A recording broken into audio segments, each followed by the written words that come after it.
was the only government entity in the world charged with monitoring and defending international religious freedom. Now, more than 2 decades later, we have more than 35 governments and multilateral organizations that have created offices that are dedicated to this goal. And I'd like to thank the office for its efforts again this year under the leadership of Ambassador Rashad Hussein. This team has done remarkable work, and I very much appreciate the efforts. I also want to thank the hundreds of State Department officials around the world who gather information, conduct the fact-finding that's actually at the heart of this report. And all of us are indebted to civil society, faith leaders, religious organizations, human rights groups, journalists, and others who share their perspectives and analysis, and who do the critical work of promoting religious freedom every day in every part of the world. When Secretary Albright first introduced this report, she noted that from our earliest days, Americans have believed, and I quote, that nations are stronger and the lives of their people richer when citizens have the freedom to choose, proclaim, and exercise their religious identity. Indeed, religious freedom is the first freedom enshrined in our Constitution's Bill of Rights. It's been recognized by nations around the world as a human right, including in the Universal Declaration of Human Rights. Respect for religious freedom isn't only one of the deepest held values and a fundamental right, it's also, from my perspective, a vital foreign policy priority. Here's why. We know that when the fundamental right of each person to practice their faith or to choose not to observe a faith is respected, people can make their fullest contributions to their community's successes. Entire societies are better off. On the other hand, when governments deny this right, it ignites tension, it sows division, it often leads to instability and conflict. This year's report includes several countries where we see notable progress, thanks to the work of governments, civil society organizations, and citizens. For example, last year, the Kingdom of Morocco launched an initiative to renovate Jewish heritage sites, like synagogues and cemeteries, and to include Jewish history in the Moroccan public school curriculum. In Taiwan, authorities are making it easier to report employers who refuse to give their workers a weekly rest day in order to attend religious services. In Timor-Leste, the new president, Ramos Horta, recently pledged to defend the rights of all citizens, regardless of religious background. And in Iraq, national leaders welcomed Pope Francis for the first ever papal visit to the country, where he conducted Christian and interfaith ceremonies in Baghdad, in Mosul, and in the Iraqi Kurdish region. One local leader from the city of Nasiriyah, Sheikh Haider al-Dubaisi, later reflected on the Pope's visit, and he said, and I quote, "He came even though he could barely walk. He sent a message not only to Iraqis, but to the whole world that Islam and other religions can sit together peacefully." Sitting together peacefully. Ultimately, this report is about spreading that kind of progress to more parts of the world. Unfortunately, the report also shows that we have more work to do. In many parts of the world, governments are failing to respect their citizens' basic rights. Some governments continue to use blasphemy and apostasy laws which ban defamation and renunciation of religion to police the language of religious minorities. Others curtail expressions of religious belief, like restrictions on religious attire. And all societies, including our own and across Europe, must do more to combat rising forms of hate, including anti-Semitism and anti-Muslim sentiment. To highlight a few examples, in March, based on extensive legal review of the evidence, I made the determination that Burma's military had committed genocide and crimes against humanity with the intent to destroy predominantly Muslim Rohingya in 2017, intent that was evidenced by, among other things, attacks on mosques, the use of religious and ethnic slurs, the desecration of Qurans, among, again, many other actions. In Eritrea, only 4 religious groups are permitted to practice their faith freely, while members of other religious minority groups have been detained, arrested, forced to renounce their faith as a precondition for their release. In Saudi Arabia, we recognize the important recent moves to increase interfaith dialogue and religious tolerance.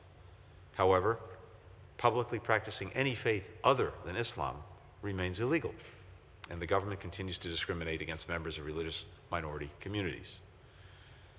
China continues its genocide and repression of predominantly Muslim Uyghurs and other religious minority groups. Since April 2017, more than 1 million Uyghurs, ethnic Kazakhs, Kyrgyz, and others have been detained in internment camps in Xinjiang.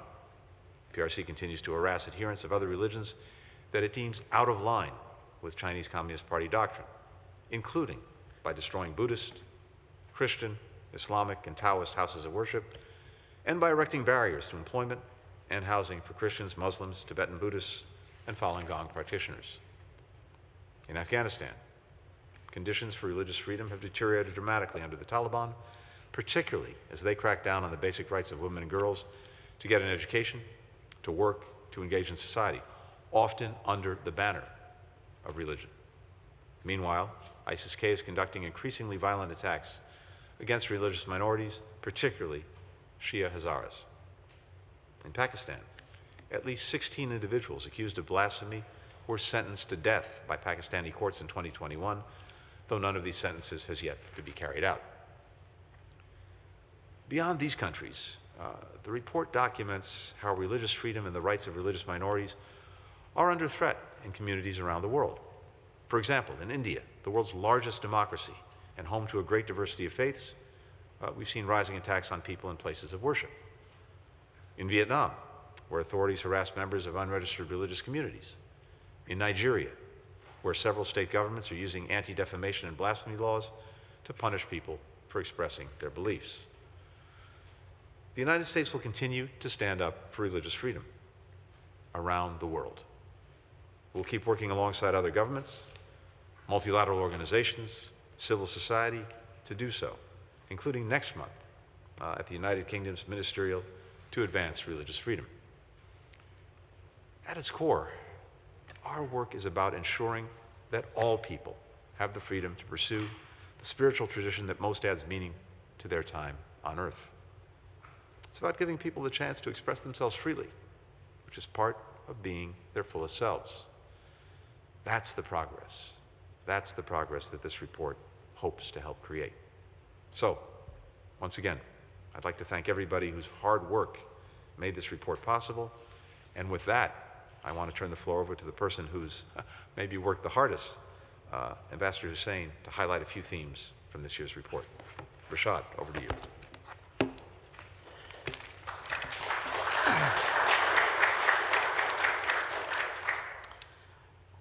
Thank you so much, Mr. Secretary. I'd like to thank President Biden, Vice President Harris, Secretary Blinken for leading United States global efforts to defend and advance human rights, including international religious freedom for all people everywhere. And I'm grateful to our colleagues in government and to thousands of civil society partners in the United States and around the globe, partners from all political and faith backgrounds who were instrumental in developing the report. Religious freedom is a critical part of the American story. Our nation was founded centuries ago by individuals fleeing religious persecution. It is natural then that freedom of religion was enshrined in America's founding documents, including in the First Amendment to our Constitution and our Bill of Rights. Freedom of religion is also a universal right enshrined in several international instruments and covenants, including in the Universal Declaration of Human Rights. Earlier today, we transmitted this year's 2,000+ page report on international religious freedom to Congress. And I'd like to thank Bob Boehm, his editing team, and our colleagues at embassies and posts around the world for their tireless work in collecting the information that's in this year's report. The report gives voice to countless individuals around the world who have been killed, beaten, threatened, harassed, or jailed for seeking to exercise their beliefs in accordance with the dictates of their conscience. The United States will continue to stand for those who are oppressed all over the world. On the pages of this year's report are stories of individuals who have endured unspeakable persecution. Governments have sought to restrict religious belief, practice, and expression for people across a wide range of belief traditions. Non-state actors have targeted religious groups, attacked places of worship, and vilified religious, ethnic, and racial groups in their hateful narratives, including on social media platforms. From Jehovah's Witnesses in Russia, Jews in Europe, Baha'is in Iran, Christians in North Korea, Nigeria and Saudi Arabia, Muslims in Burma and China, Catholics in Nicaragua, and atheists and humanists around the world, no community has been immune from these abuses. I'd like to lay out 3 key themes in the report. First, too many governments use discriminatory laws and policies and abuse their own people. We have seen 2 genocides of religious minority communities in recent years, in China and in Burma. Second, rising societal intolerance and hatred are fueling violence and conflict around the world. Governments must not sit silent or stand idly by in the face of such oppression. Third, powerful collaboration among civil society, governments, and multilateral partners has led to some progress and provides hope in addressing these complex challenges. To provide concrete examples of how these themes are playing out around the world. First, far too many governments remain undeterred in the repression of their citizens. It comes as no surprise that the People's Republic of China is a glaring example here. The PRC government continued to commit genocide and crimes against humanity against Uyghurs, who are predominantly Muslim, and members of other ethnic and religious minority groups. The PRC uses sophisticated emerging technologies such as AI and facial recognition to surveil and maintain control of its open-air prison in Xinjiang. Behind all the evidence and data, the many reports of deaths in custody, torture, and physical abuse, there are thousands of Uyghur family members. Daughters and sons are desperate to know where their parents are, but are terrified of what news they could discover and are wondering whether they will ever be safely reunited. The PRC government also continued its crackdown on Tibetan Buddhists. Authorities arrested, tortured, and committed other abuses against Tibetans who promoted their language and culture, possessed pictures and writings of the Dalai Lama, or practiced their religion at Buddhist monasteries. Secretary Blinken recently determined that the Burmese military committed genocide and crimes against humanity against Rohingya. Throughout Burma, already vulnerable communities, including civil society leaders and members of religious and ethnic minority groups, continue to face heightened risk of atrocities and other abuses. Following its designation as a country of particular concern for the first time last year, Russia has doubled down on its violations of religious freedom rather than reverse course. Russian courts regularly reach new milestones for excessive prison sentences against individuals exercising their religious freedom, and Russian authorities carry out hundreds of home raids against suspected extremists that frequently include violence. President Putin sought to justify the unprovoked and unjustified invasion of Ukraine through the blatantly false pretext of denazification. The world clearly sees through this lie and is instead witnessing Russia's brutal suppression, including suppression of religious leaders and the appalling destruction of religious sites. Religious freedom conditions in Afghanistan have deteriorated since the Taliban seized control. The Taliban regime and rival militant group ISIS-K have detained, intimidated, threatened, and attacked members of religious minority communities.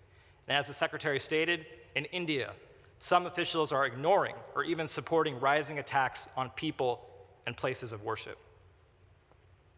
To elaborate further on the report's second theme, there are a number of ways that rising societal intolerance and hatred are fueling violence and conflict around the world. Governments must speak out and protect the vulnerable and marginalized. Anti-Semitism, anti-Muslim hatred, and xenophobia are on the rise in many countries. Democratic backsliding and the rise in nationalism and nativist rhetoric and policies have been used to justify violence towards members of ethnic or religious minority groups and historically marginalized peoples. Social media platforms are used to spread hate speech and to incite violence by vilifying and threatening members of religious minorities. And finally, I'd like to say a little bit more about the report's third theme, how collaboration between civil society and government has created some progress. While this report paints a challenging picture of the state of religious freedom around the world, we remain hopeful about the future. Civil society groups in countries all over the world are essential to this report and to our work.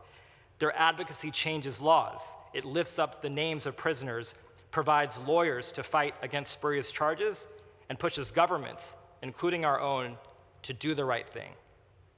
I've had the opportunity to work with civil society on powerful initiatives, such as the Marrakesh Declaration, which affirms the rights of Christians and other religious minorities in Muslim-majority countries, and the Istanbul Process, which rejects criminalization of blasphemy.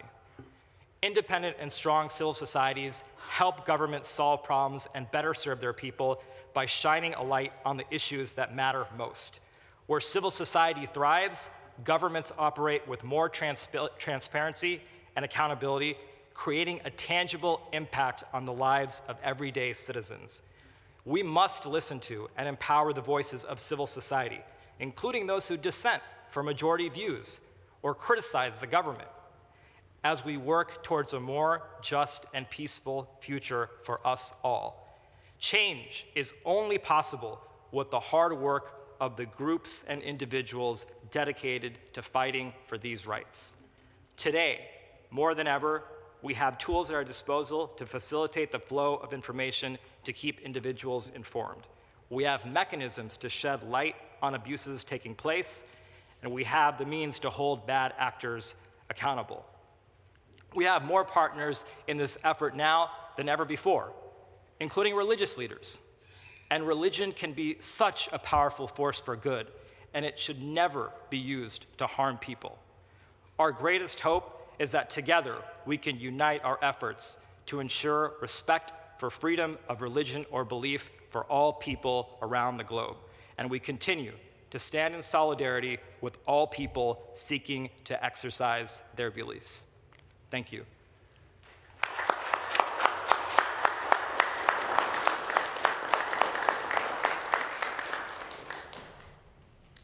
Thank you all. Appreciate the good work.